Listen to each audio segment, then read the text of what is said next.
Well, guess what? The WNBA, which believed Angel Reese and whatever she thought she heard, hook, line, and sinker, with no regards for the new WNBA fans, which now, by the way, greatly outnumbered the old ones. And you old fans, you ones accusing us of racism and all that, y'all just took an L, and a big one. The WNBA was rocked by one of its most bizarre controversies this season. A scandal that triggered an intense investigation, pulled in major media outlets, and sparked a firestorm across social media. But when the investigation finally concluded, the league wasn't left with damning evidence. It was left with absolutely nothing.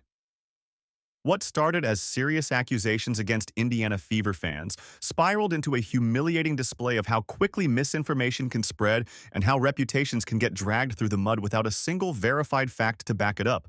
The WNBA released a statement today, essentially clearing Fever fans of the misconduct allegations from the Fever Sky game, the season opener for both teams. At the center of this collapse stood Angel Reese, a rising star who found herself locked in a rivalry with Caitlin Clark, arguably the face of the league's next generation.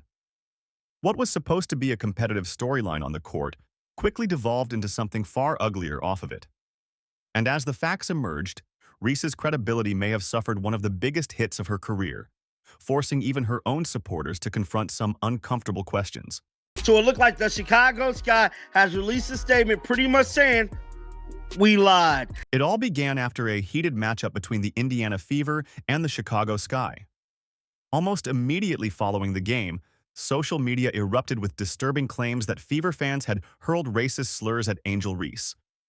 The story picked up momentum at lightning speed, fueled by viral posts, anonymous accounts, and vague clips that lacked any clear audio or identifiable evidence. Suddenly, Reese wasn't just a player involved in a tough game.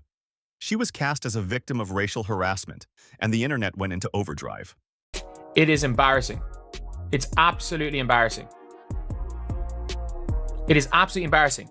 And the fact is that originally it's, oh yeah, you know, we're looking towards everything. Then they had to double down. They actually redacted this statement. They redacted a statement.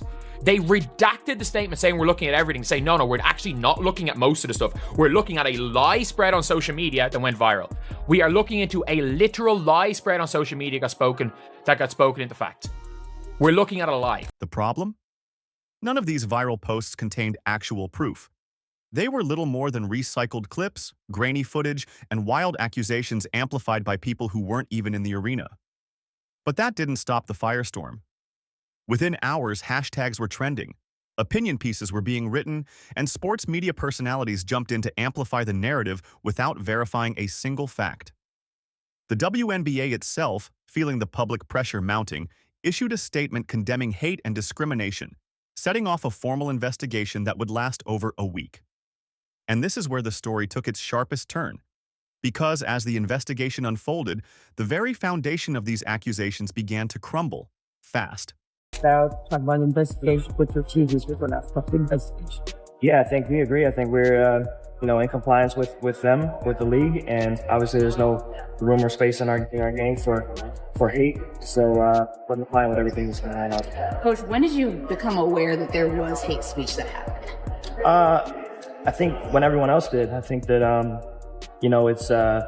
it's something that we heard about, and so again, we're just forthcoming with anything that the league is able to do investigation-wise. The WNBA, determined to demonstrate its zero-tolerance stance against hate, launched a full-scale investigation that involved not only reviewing every piece of footage, but also interviewing players, coaches, arena staff, and fans who were present that night.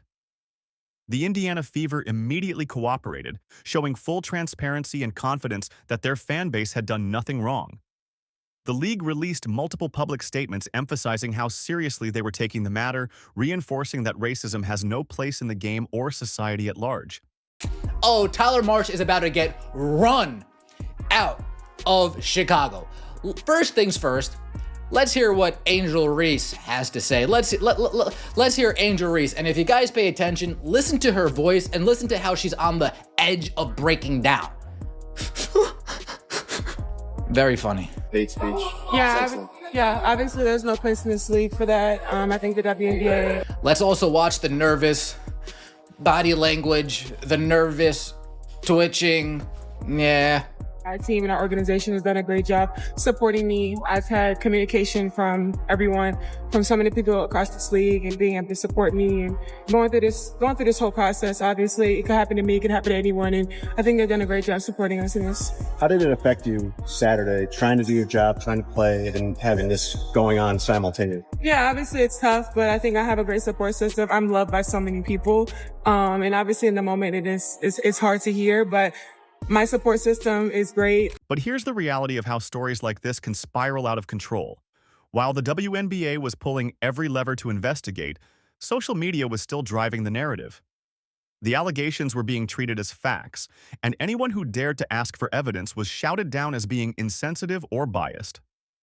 The mob mentality took full control of the conversation, pushing the league further into a situation that was starting to look like a massive overreaction based on internet hysteria. I didn't think these things would be a topic this year. It's certainly not at this point, but here we go again. Because now Indiana Fever players, all right, are getting called into question. Indiana Fever fans are getting called into question today. We got one post on here where somebody's literally calling, they're talking about there should be a boycott. That's what it really is, of the All-Star game over player safety. Before we continue, I want to quickly pause for you, the real basketball community.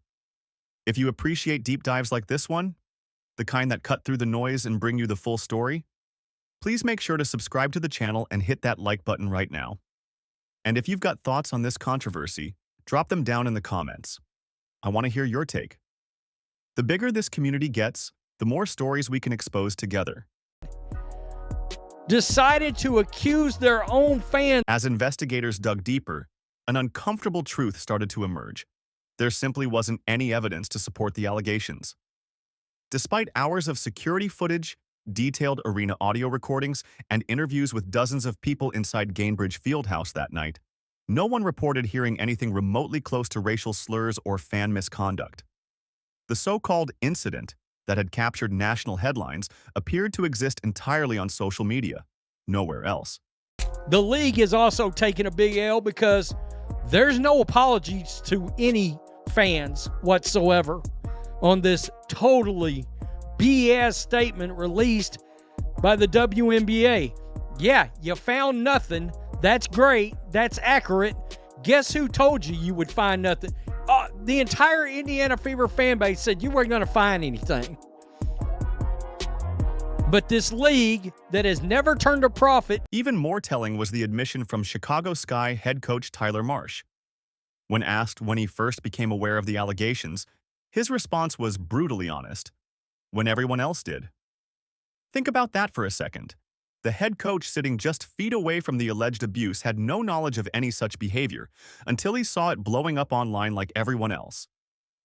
If something so blatant had actually happened, surely the coaching staff, teammates, or arena officials would have heard it in real time. But they didn't. Nobody did. Which meant that the WNBA wasn't just chasing leads. They were chasing ghosts. So I do appreciate them following up and clearing the air. However, the air should have never been dirty in the first place. This story put a stain on the start of the WNBA season. There was no question about it. It continued to paint a narrative around Fever fans and Caitlin Clark fans that is not fair, and in this case was totally not warranted. And yet, while real-life witnesses stayed silent, social media kept adding fuel to the fire. Anonymous Twitter accounts began sharing low-quality video clips, complete with vague captions implying what couldn't be seen or heard. Grainy footage with poor audio became evidence, and within hours, thousands of people treated these ambiguous posts as undeniable proof. The echo chamber grew louder by the minute. That there shouldn't have been a statement until there was something of substance.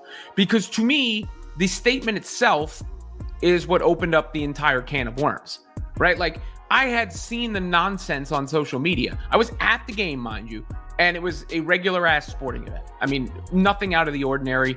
Fans cheered their team. They booed the other team.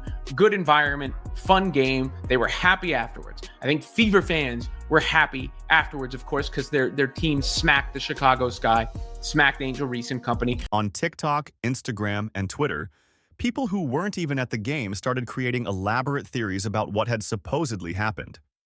The algorithm rewarded the most inflammatory posts, boosting outrage-driven content to the top of everyone's feeds.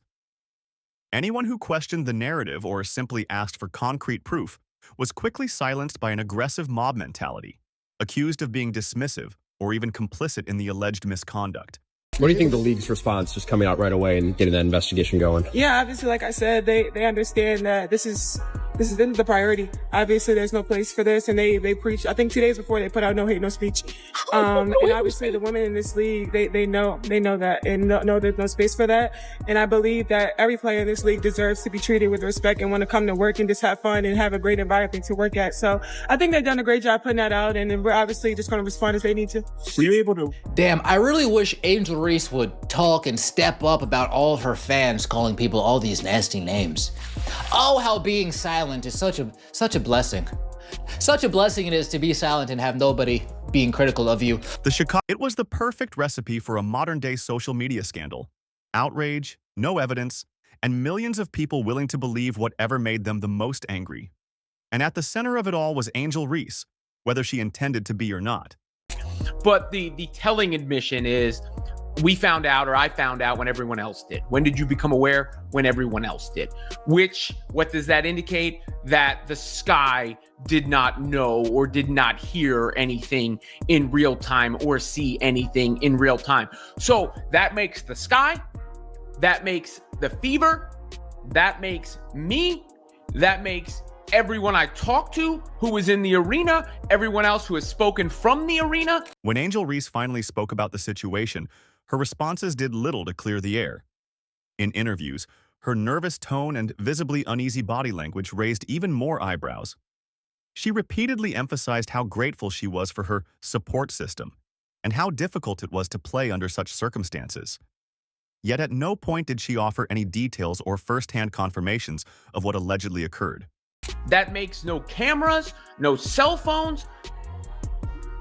So far, no nothing to substantiate the alleged hateful fan comments or fan misconduct or however you want to label it, which makes me question mightily what the investigation is based on. And I would love to hear on the record what the investigation is based on, because based on all the information we have, the leading theory has to be it's based on the social media nonsense. Instead, Reese leaned heavily into general statements about how things like this could happen to anyone, and praised the league for supporting her. But while she publicly played the victim, behind the scenes she was resharing provocative TikToks mocking Caitlin Clark, including one particularly troubling post that referenced Clark with the caption, "White girl running from the fade." This, while simultaneously criticizing Clark's supporters for being toxic and hostile. Just a quick follow-up on it. Just because you coached in Indiana, did you ever have any issues with that while you were coaching there? I think my focus was always on the team and on the organization and doing my job as best as I could. And so, yeah, that's kind of what it is. Were you learning this throughout the game or just at that moment? Oh, I was concentrated on our team and what we were doing game plan-wise against Indiana. So. The contradiction was staggering. On one hand, Reese condemned alleged toxicity. On the other, she was actively contributing to the hostile environment by stoking the flames with inflammatory social media activity. The double standard wasn't just obvious, it was undeniable. Of course, you didn't substantiate the allegations because they were baseless rumors spread online by Angel Reese fans. After 9 days of exhaustive investigation, the WNBA finally released its findings, and the results were devastating for Reese and her supporters. The league stated clearly that there was no substantiation of any misconduct or racial abuse from Fever fans. No recordings, no credible witnesses, and no evidence whatsoever to support the viral claims that had consumed the sports world for over a week. The Chicago Sky has to admit, once again, Angel lied. I'm sorry, bro. It looked like she lied, and her team members might have lied, just like Tyler Marsh said, bro. He didn't hear nothing until we heard it, bro. So if there was something going on to where it was racism involved, he would have heard it first. He the coach of the damn team, man. And for him not to hear nothing, looking spooky in Chicago today, bro. I ain't lying, dog. In short, the entire scandal was built on nothing but rumors, internet outrage, and unverified speculation. The Indiana Fever organization, who had cooperated fully from the start, stood vindicated. Their fan base, who had been vilified across social media, were now completely cleared of any wrongdoing. But this was put out right here. Again, hell, I thought it was fake originally. And I guess it's not. I mean, it's crazy. White girl running from the fade. There's Angel Reese right there. There's, of course, Caitlin Clark doing the responsible thing, not wanting to tank her public relations. Like Angel Reese walking away after the take foul the other night, or the other day against the Chicago Sky. But while the league quietly issued its findings, what was noticeably missing were public apologies from those who had rushed to judgment. No apologies to Fever fans. No apologies to Caitlin Clark's supporters. The damage had been done, and the people who had amplified these false claims simply moved on as though nothing had happened. At play. Chicago Sky released this statement. We appreciate the quick action by the league and the Indiana Fever to take this matter seriously and to investigate it. This process demonstrates the league's strong stance on stopping hate at all WNBA games and events, and we will continue to support those efforts.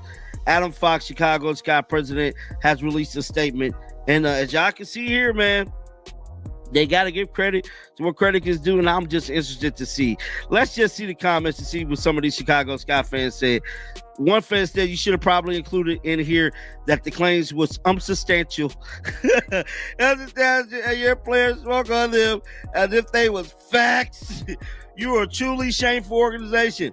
This doesn't say the claim is false and unsubstantial. No apologies for all the rumors this started and how people treated the Fever organization. Admin turns off comments and delete all response. Y'all need to apologize. This is crazy. Grow a backbone, bro. So it looked like, yeah, dog. I mean, it's a lot of stuff going on. The fallout extended beyond the league and the players. High-profile media figures who had initially jumped on the bandwagon were now forced into uncomfortable public walkbacks. ESPN personalities who had previously expressed outrage over the allegations now had to issue on-air apologies after the WNBA's findings were released. Hey everybody, I'm sure you've seen the WNBA statement on the investigation, and I want to address this with the same energy I did the first time, because if you really know me, I always try my absolute best to uplift the WNBA, to celebrate the amazing players, the coaches, and of course the fans. That is something that is at the core of everything that I do. But if you know me, you know I'm not afraid to say I can do better. I am sorry that my message was in the heat of the moment, because when I initially spoke on the topic, it really came from a place of care. It was based on firsthand conversations with people very close to the situation who raised real concerns, and they told me what they had experienced. And I felt like it was important and it was necessary to acknowledge those allegations and also voice those experiences. Now, in the process, however, I totally recognize that it may have impacted fans in a way that I did not intend, and I am sorry. One particularly visible ESPN commentator admitted that her initial commentary had been fueled by the heat of the moment and based on conversations with people close to Reese. But now, faced with hard evidence, or the lack thereof, she acknowledged that her reporting may have unfairly fueled the situation and impacted fans in ways she never intended. I'm also happy that the WNBA treated the matter with the utmost seriousness, followed through with the investigation, and I understand that having a platform comes with a responsibility, and I do not take that lightly. So as our league continues to grow, I am going to grow with it. And I am so committed to be better in how I share perspectives and grow alongside the game that I truly love and adore. I mean, some of my favorite memories as a pro was playing in Indiana, and I truly believe that WNBA, we have the most passionate fans, and I'm grateful for our community. I hope you know That's who I am. All right. Love you guys. Thank you. These public reversals served as a harsh reminder of how dangerous it is when journalists abandon facts in favor of viral narratives. The media, eager to appear righteous, had amplified a controversy without doing the basic journalistic work of confirming whether any of it was even true. For Angel Reese, the damage to her credibility may prove lasting. After spending months publicly criticizing Caitlin Clark's fan base for being toxic, she now found herself accused of contributing to exactly the kind of hostile environment she had decried. The fact that no evidence was ever found to support her claims made her previous criticisms look less like concern and more like projection. Even worse, her most vocal supporters, the same people who were quick to demonize Clark's fans, had now been exposed for spreading misinformation and creating a toxic mob mentality of their own. The very people who claimed to stand against harassment had themselves engaged in aggressive, baseless attacks that nearly derailed the league's opening weeks. In a sport trying desperately to grow, this controversy risked undermining the WNBA's legitimacy.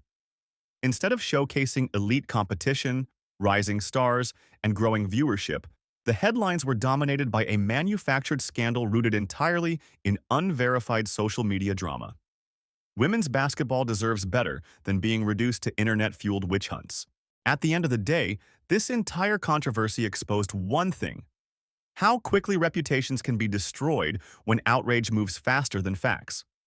The WNBA dedicated days of resources to investigating something that never happened. Angel Reese's credibility took a major blow, and the media outlets that amplified these false claims were forced to quietly backpedal after the truth came out. This should serve as a lesson for every fan and journalist. Before we destroy reputations, we need real evidence.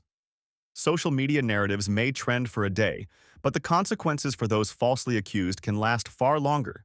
Women's basketball should be about talent, competition, and growth, not viral misinformation. If you value real reporting and fact-based coverage like this, make sure to subscribe to the channel, hit that like button, and drop your thoughts in the comments. Should the WNBA have ever launched this investigation?